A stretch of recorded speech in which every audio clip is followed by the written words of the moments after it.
What's app نے پرانے آئی phone کو خیر بات کہہ دیا۔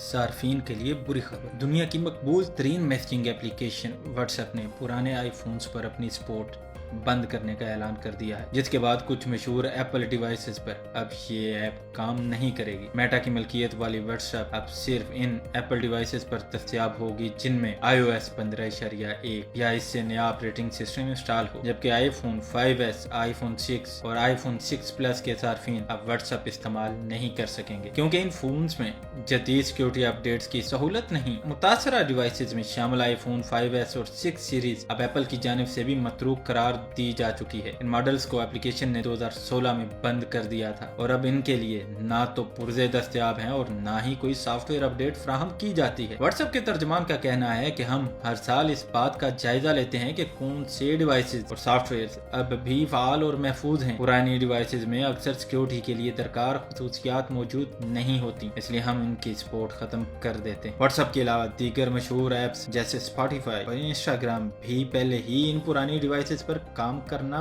بند کر چکی ہیں۔ اگر آپ یہ چیک کرنا چاہتے ہیں کہ آپ کے فون میں iOS ورژن کون سا ہے تو سیٹنگز میں جا کر جنرل کے تحت اباؤٹ میں ورژن چیک کریں۔ اگر اپڈیٹ کی ضرورت ہو تو جنرل میں جا کر سافٹ ویئر اپڈیٹ پر جائیں۔ ادھر واٹس ایپ میں متعارف ہونے والی AI میٹا فیچر نے بھی صارفین میں نئی بحث چھیڑ دی ہے۔ برطانیہ میں جیسے ہی یہ فیچر دستیاب ہوا تو بہت سے صارفین نے آسک AI بٹن کو غیر ضروری قرار دیا اور اسے ہٹانے کا مطالبہ کیا۔ کچھ نے تو یہاں تک کہا کہ واٹس ایپ اب انہیں اکیلا چھوڑ دے۔ میٹا کے مطابق یہ AI فیچر اختیاری ہے اور صارفین کو معلومات، سوالات کے جوابات اور نئے آئیڈیاز کے لیے مدد فراہم کرتا ہے۔ تاہم اس کی موجودگی کو کچھ صارفین نے پریشان کن قرار دیا۔